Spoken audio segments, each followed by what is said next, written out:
matagal na kayo sa showbiz and in the music industry. What else do you wanted to achieve?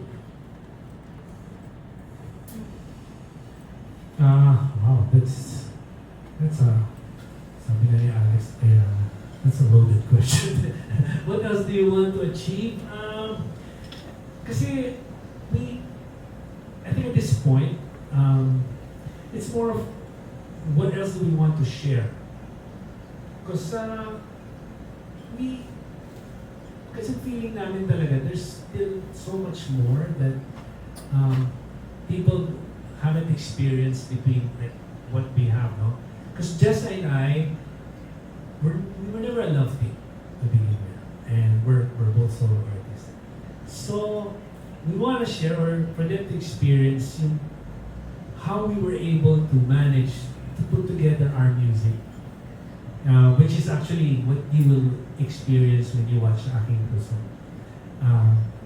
Dahil, we still have our respective solo careers and we do our own concerts, but it's a cliche, but making beautiful music with my wife is something that I want people to experience, because there's something real there. It's coming from the heart, and I feel a lot of people will be able to relate to it. And so far, no, kasi we've been doing it, and this is coming from them. It's not coming from us. It's coming from them.